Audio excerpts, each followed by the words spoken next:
Start करते हैं BS EPR theory. और इससे पहले हमने कुछ कंडीशन डिस्कस कर ली थी। अगर हम कंडीशंस की बात करें तो क्या होगा यहाँ पर, जैसे मैं बात करूँ, हमने n की वैल्यू की बात की थी। इन शॉर्ट अगर अपन बात करें तो BS EPR थ्योरी के n = 2 वाली वैल्यू को हमने डिस्कस कर लिया पहले वाले वीडियोस में। n = 3 वाला भी हो गया, 4, 5, 6 ये सब हमने डिस्कस कर लिए। अब कौन सा रह गया, n = 7। इसको हमें आज डिस्कस करना है, तो इसी को कंप्लीट करते हैं कंटिन्यू। आप डायरेक्ट इस वीडियो को ना देखें, इससे पहले ये वाले टॉपिक अपने डिस्कस हो गए, इनको देखें तो ही ये n = 7 वाला क्या होगा थोड़ा बहुत कुछ समझ में आएगा। डायरेक्ट देखोगे तो कुछ समझ में नहीं आएगा। तो इसमें अपन बात करते हैं, पहले एग्जाम्पल लिख लेते हैं जैसे हम करते आएंगे, उसके बाद स्टेप लिखेंगे। तो जैसे क्या करना है, BS EPR थ्योरी की बात करें तो क्या हो जाएगा, ये क्या बताती है, स्ट्रक्चर, कौन से मॉलिक्यूल की स्ट्रक्चर कैसी होगी। तो स्ट्रक्चर का पता लगाने के लिए किसका पता होना जरूरी है, हाइब्रिडाइजेशन। हाइब्रिडाइजेशन के लिए कहाँ से आएगा, n से आएगा। n कहाँ से आएगा, सिग्मा प्लस लोन पेयर, है ना। एग्जाम्पल लिखते हैं यहाँ पर, एक लिखा मैंने IF7।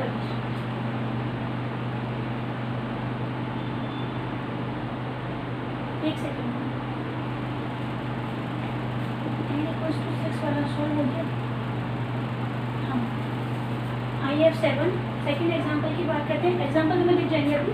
यहाँ लिखा मैंने XeF5 और ये लिखा प्लस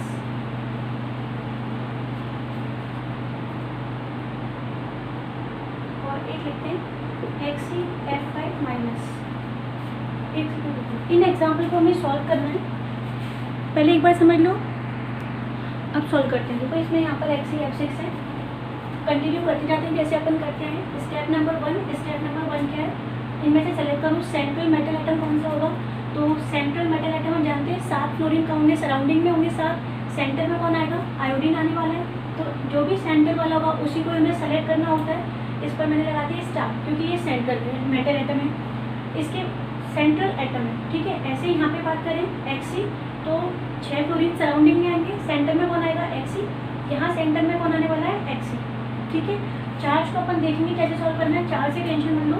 अब देखो यहाँ पर आयोडीन, मैंने क्या कहा था तुमसे कि आयोडीन जो है उसके पास अगर अपन इलेक्ट्रॉन की बात करें तो कितने इलेक्ट्रॉन आएंगे, 53 आएंगे। अब 53 इलेक्ट्रॉन को हम फिल करें, गया पूरा टाइम। क्या करना है, वही ट्रिक यूज़ करो जो मैंने पहले बताई थी। कौन सी, आई कौन से ग्रुप में आता है, FCl-Br-I, ये कौन सा ग्रुप है, 17 ग्रुप। 17 ग्रुप का मतलब क्या हुआ कि आउटर मोस्ट में कितने इलेक्ट्रॉन आने वाले हैं, 7। यहाँ कितने इलेक्ट्रॉन है उससे हमें कोई काम नहीं है, हमें तो इसी से काम है ना, आउटर मोस्ट वाले से। तो यहाँ पे अपन क्या करते हैं, आयोडीन, और यहाँ मैं ऐसे लिख देती हूँ 53, हमें पता है 53, और यहाँ लिखते हैं ऐसे, और ये कर दिया मैंने 7 इलेक्ट्रॉन। आउटर मोस्ट में कितने, 7। ऐसे जीनोन की बात करूँ, जीनोन का कितना होता है, 54 होता है, ठीक है। जीनोन का 54 होता है, तो हमें सबसे तो कोई काम नहीं है। ये कौन सा ग्रुप है, 18 ग्रुप है। 18 ग्रुप सबसे लास्ट वाला होता है, कितने इलेक्ट्रॉन आ गए, 8 इलेक्ट्रॉन आ गए। सिमिलर यहाँ पर भी जीनोन है, तो डायरेक्ट कर लेते हैं, और यहाँ पे आउटर मोस्ट में कितने इलेक्ट्रॉन, 8 इलेक्ट्रॉन। क्योंकि बॉन्ड बनाने का काम कौन करता है, बाहर वाले इलेक्ट्रॉन ही करते हैं, आउटर मोस्ट वाले वैलेंस शेल करते हैं। तो ये हमें लिख दिया यहाँ तक। इसके बाद देखो जैसा हमने पहले किया था ना, वही सेम प्रोसेस रिपीट करना है। कैसे रिपीट करना है, इसमें मैं बात करूँ यहाँ पर आयोडीन। आयोडीन के बाद इसमें कितने इलेक्ट्रॉन है, 7। तो मैंने तुमसे क्या कहा था, तुम 7 डॉट बना दो, 1 2 3 4 5 6, और ये क्या हो गया, 7 डॉट बन गए, यानी 7 इलेक्ट्रॉन। अब ये देखो कि आयोडीन कितने बॉन्ड बना रहा है, कितने फ्लोरीन है यहाँ पर, 7 फ्लोरीन है, तो बॉन्ड कितने बन रहे हैं यहाँ पर, 7। तो यहाँ पे 7 बॉन्ड बनाते हैं, ये 1, ये 2, ये 3, 4, 5, 6, और ये क्या हो गया यहाँ पर, 7। क्योंकि 7 इलेक्ट्रॉन थे, सातों ने क्या कर लिया, बॉन्ड बना लिया। अगर मैं तुमसे एक बात पूछूं कि इसके आउटर मोस्ट में 7 इलेक्ट्रॉन, बॉन्ड कितने बने, 7, तो क्या कोई इलेक्ट्रॉन आउटर मोस्ट में रहा क्या, ऐसा कोई इलेक्ट्रॉन है जिसने बॉन्ड नहीं बनाया, नहीं है। 7 इलेक्ट्रॉन थे, सातों ने क्या बना लिया, बॉन्ड बना लिया। इसका मतलब बॉन्ड पे कितना हो गया, 0, ठीक है। सिंगल बॉन्ड को क्या बोलते हैं, सिग्मा। सिग्मा, ये सारे क्या हो गए, सिग्मा। कितने सिग्मा हो गए, 7 बॉन्ड है, तो ये कितना हो गया, 7। इसका सम कर लेंगे, 7 + 0 कितना हो जाएगा, 7। इसको अभी थोड़ी देर में करते हैं। नेक्स्ट डिस्कस करते हैं कौन सा, XeF6। इसकी बात करो, क्या करोगे, हमें पता है कि Xc के आउटर मोस्ट में कितने इलेक्ट्रॉन होते हैं 8। उसके बाद क्या करना है, यहाँ लिखा मैंने Xc और 8 क्या बनाएंगे डॉट, क्योंकि इसके पास कितने इलेक्ट्रॉन है 8 इलेक्ट्रॉन, ठीक है। अगर मैं बात करूँ तुमसे यहाँ पर 8 इलेक्ट्रॉन में से कितने बॉन्ड बन गए, 6 फ्लोरीन है ना, तो बॉन्ड भी कितने बनेंगे 6 बॉन्ड बना लेते हैं, 1 ये 2 ये 3 ये 4 5 और ये क्या हो गया 6 बॉन्ड बन गए। अगर मैं बात करूँ 8 इलेक्ट्रॉन में से 6 ने तो क्या कर लिया बॉन्ड बना लिया, तो कितने इलेक्ट्रॉन रह गए, कितने इलेक्ट्रॉन ऐसे हैं जिन्होंने बॉन्ड नहीं बनाया, इन दोनों ने नहीं बनाया। तो अब ये क्या हो गया सिग्मा, सिग्मा कितने सिग्मा हो गए काउंट करो, 6 बॉन्ड बन रहे हैं ना, वैसे भी देख लो 6 सिग्मा आएंगे, तो नंबर ऑफ सिग्मा बॉन्ड 6। अगर मैं बात करूँ लॉन पेयर, तो कितने इलेक्ट्रॉन ऐसे हैं जिन्होंने बॉन्ड नहीं बनाया, 2 इलेक्ट्रॉन है, and the 2 electron means 1 lone pair, 2 electron ऐसे है ना, और 2 इलेक्ट्रॉन का मतलब क्या हो गया 1 लॉन पेयर। अब इसको सम कर लेते हैं, हमें एन की वैल्यू चाहिए, क्या हो जाएगा ये हो जाएगा यहाँ पर 6 सिग्मा, ठीक है। इसको अपन डिस्कस करेंगे। अब ये और देखो Xc, तो ये लिख दिया मैंने यहाँ पर Xc को लिखते हैं। इसके बाद देखो यहाँ पर Xc के पास कितने इलेक्ट्रॉन है 8 इलेक्ट्रॉन है। अब एक बार ध्यान से समझो, इसके पास यहाँ पे कौन सा चार्ज है नेगेटिव, क्योंकि हमें कॉम्पिटिशन एग्जाम में डायरेक्ट क्वेश्चन सॉल्व करने हैं। ये जो VS APR थ्योरी जो एक्सप्लेन की है वो डायरेक्ट कॉम्पिटिशन एग्जाम के लेवल की है, तो हमें डायरेक्ट ही सॉल्व करना है। अब क्या होगा देखो यहाँ पर 8 इलेक्ट्रॉन है ना। अब नेगेटिव चार्ज का मतलब क्या होता है, एक इलेक्ट्रॉन इसने क्या कर लिया गेन कर लिया, नेगेटिव चार्ज मतलब गेनिंग ऑफ इलेक्ट्रॉन, इसने एक इलेक्ट्रॉन क्या किया लिया है, तो 8 तो पहले से ही थे और एक और ले लिया, अब कितने हो गए 9। तो यहाँ पे क्या लिखेंगे, कितनी डॉट आएंगी 9 डॉट आएंगी, 8 तो पहले से ही है, एक और आ गई, ठीक है। अब देखो बॉन्ड कितने बने, 5 फ्लोरीन है, यहाँ पर ये 5 है, यहाँ 6 था, ठीक है। हमें कितने इस बार कितने करने हैं 5, तो फ्लोरीन के बना दो 5 बॉन्ड, 1 2 3 4 और ये क्या हो गया 5 बॉन्ड बन गए। अच्छा 5 बॉन्ड बन गए, तो ये बताओ कितने इलेक्ट्रॉन रह गए, एक तो ये रह गया यहाँ पर, ठीक है, और एक यहाँ रह गया। देखो एक बार दोबारा से कितने इलेक्ट्रॉन थे, पहले 8 इलेक्ट्रॉन थे, -1 का मतलब एक इलेक्ट्रॉन इसने गेन किया है, 8 + 1 कितने हो गए 9, तो यहाँ पे डॉट भी कितनी बनी 9 वैसे कितनों ने बॉन्ड बनाया 5 ने बॉन्ड बनाया, रिमेनिंग कितने हो गए 5 तो बॉन्ड बन गए, रिमेनिंग कितने हो गए 4 एंड द 4 इलेक्ट्रॉन मीन्स एक पेयर ये रहा, एक पेयर ये रहा, कितने लॉन पेयर हो गए 2, इसको हम क्या बोलते हैं लॉन पेयर ही तो बोलते हैं, तो कितने लॉन पेयर 2 और ये क्या सिग्मा, कितने सिग्मा हो गए 5 सिग्मा। ओवरऑल बात करें क्या हो जाएगा, यहाँ बात करेंगे तो 5 + 2 = क्या हो गया 7। अब देखो आगे कंटिन्यू बात करें तो हाइब्रिडाइजेशन कैसे आता है, हाइब्रिडाइजेशन sp3 और d3 कितने बन गए 5 बन गए। क्या बताया था इससे पहले वाले वीडियो में, अगर कहीं पर n की वैल्यू कितनी है 2, तो इसका मतलब हाइब्रिडाइजेशन क्या होता है 2 आ रही है ना, 2 ऑर्बिटल यूज में आएंगे, एक s का और एक किसका आएगा p का, हमें 2 चाहिए तो s और p, ठीक है। अगर 3 आ रहा हो तो एक s का और 2 किसके आ जाएंगे p के, sp2। ऐसे ही अगर सपोज करो n = 4 आ रही है, वैल्यू कितनी आ रही है 4 आ रही है, तो क्या करूँगी, हमें 4 ऑर्बिटल चाहिए, एक s का चाहिए और 3 किसके चाहिए p के। अब क्या हो जाएगा यहाँ पर sp3, एक s का और 3 किसके हो गए p के, sp3। हमें कितना चाहिए 7, काउंट करो बताओ क्या आएगा, n की वैल्यू 7 है, तो तुम खुद ही बताओ कौन कौन से ऑर्बिटल यूज में आने वाले हैं। एक आएगा s का, तीनों किसके आएंगे p के, s हो गया, p के 3 हो गए। हमें टोटल कितने चाहिए होते हैं 7, हमें चाहिए टोटल 7, यहाँ 7 क्या होगा s आएगा, तीनों कौन से आएंगे p आएंगे, और क्या आएगा 1 2 3 4 5 6 और ये क्या हो गया 7, ये वाला भी आपको हाइब्रिडेशन क्या हो जाएगा sp3 d3, काउंट कर लो 3 d के 3 p के 6 और 1 जिसका हो गया s। सिमिलरली यहाँ पर sp3 d3, सिमिलरली नीचे भी क्या हो जाएगा sp3 d3, सब में हाइब्रिडेशन क्या है सेम। अब बात करते हैं किसकी, स्ट्रक्चर के लिए मैंने एक बात बताई थी कि 7 है ना, कैसे अरेंज करोगे, अगर n की वैल्यू 5 आती है तो हम कैसे अरेंज करते हैं, एक ऊपर एक नीचे, 2 बॉन्ड हो गए, टोटल कितने 5, कितने रह गए 3, 3 से क्या बनेगा ट्रायंगल हो गया। If the value of n is 6, अगर n की वैल्यू क्या आती है 6, तो कैसे अरेंज करोगे, एक ऊपर एक नीचे, कितने हो गए 2, कितने रह गए यहाँ पे 4, 4 से ये बन जाएगी। अब यहाँ पे वैल्यू कितनी आ रही है 7, ये पहले बता रखा है। n की वैल्यू कितनी आ रही है 7, कैसे करेंगे देखो, n की वैल्यू 7 के लिए 7 है ना, एक ऊपर एक नीचे, 2 हो गए, कितने रह गए 5, और 5 से क्या बनता है पेंटागोनल, ये बन गया। इसको हम बोलते हैं पेंटागोनल बाइपिरामिडल,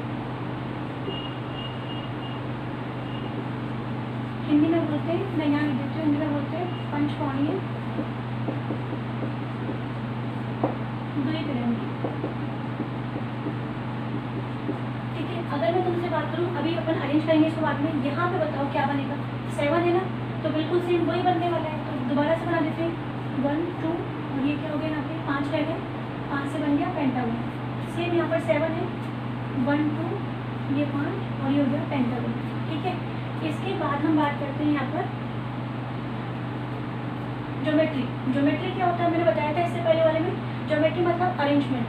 ये देखो n की वैल्यू 7 यहाँ पर, 7 यहाँ पर, 7 यहाँ पर, 7 यहाँ पर है ना, और अरेंजमेंट तीनों का कैसा है सेम, एक ऊपर एक नीचे, और 5 से क्या बना पेंटागोनल, तो सब में अरेंजमेंट कैसा है सेम।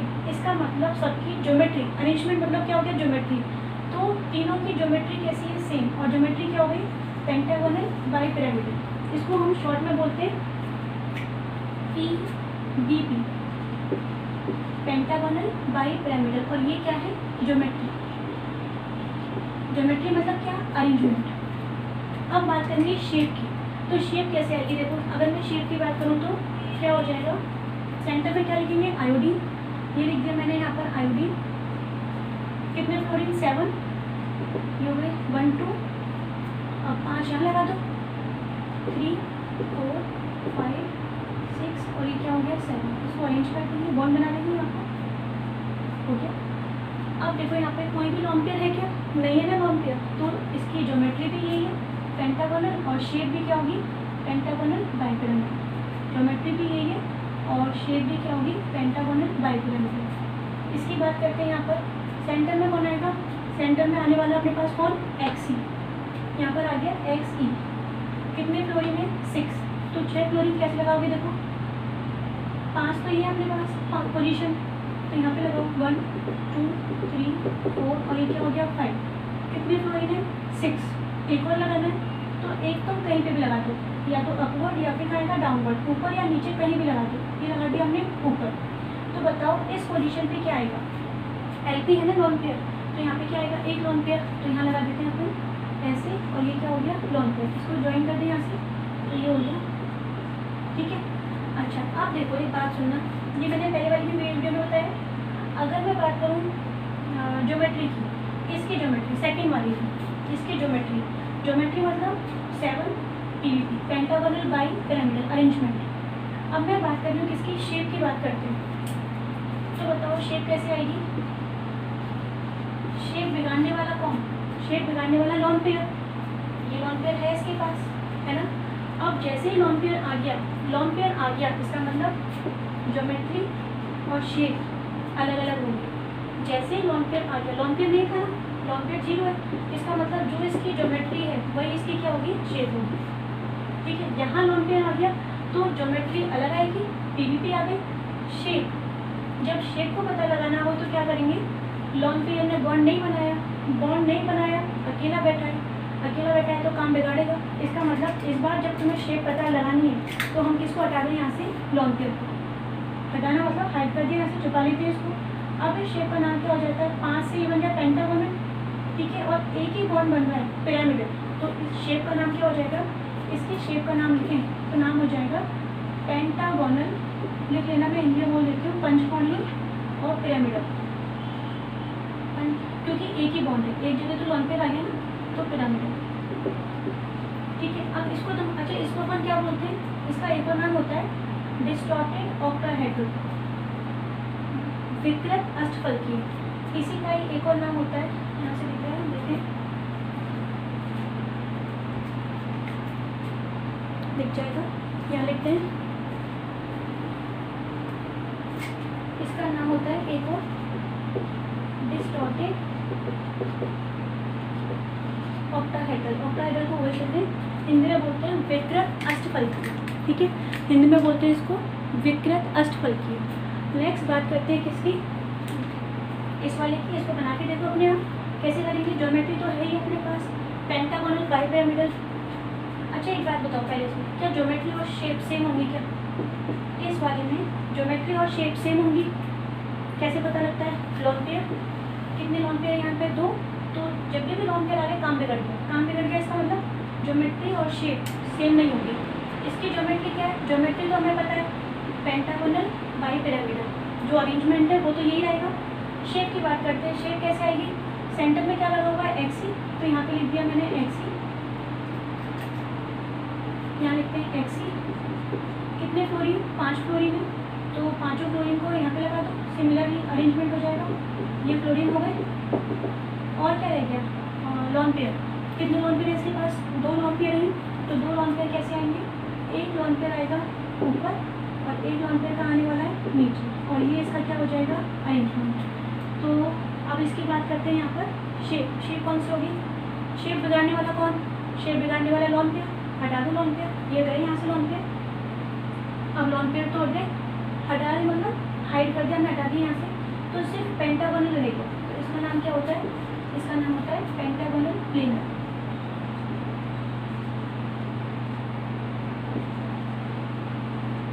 पेंटागोनल प्लेनर, हिंदी में बोलते हैं इसको पंचकोणीय पिरामिड। ठीक है, पंचकोणीय पिरामिड। ये अपना BS EPR थ्योरी के पॉइंट्स क्लियर हुए अभी तो 7 तक। सबसे पहले हमने क्या डिस्कस किया? n=2 वाला, if the value of n is 2। जो फर्स्ट लेक्चर था BS EPR थ्योरी का, उसमें हमने क्या क्या डिस्कस किया था? n=2 और 3 वाले किए थे। फिर नेक्स्ट वाले थे n=4, फिर इसके बाद 5, 6 और ये क्या हो गया? 7। और ये अपने यहाँ तक कंप्लीट हो गया। इसके बाद हम डिस्कस करेंगे यहाँ पर क्या होगा? एग्जाम्पल। एग्जाम्पल के बाद ये तो क्या हो गया? सिग्मा बॉन्ड और लॉन पेयर से हमने क्या निकाला है? n की वैल्यू निकाली है। एक इसके बाद नेक्स्ट जो वीडियो आएगी उसमें अपन क्या देखेंगे? By the formula. अगर मैं बात करूँ, जैसे अपन ये बन गया होगा, इसको हटा देते हैं यहाँ से। जैसे मैं बात करूँ CO3 - 2, इसकी स्ट्रक्चर क्या होगी? तो यहाँ पे -2 चार्ज है। अब इसकी स्ट्रक्चर कैसे बनाएंगे? तो इसके 2 मेथड हैं। एक कंसेप्ट लगाते हैं सिग्मा कितने, लॉन पेयर कितने, और सेकेंड क्या होगा? By the formula. ठीक है, तो इन सबको अपन कब डिस्कस करेंगे? In the next video.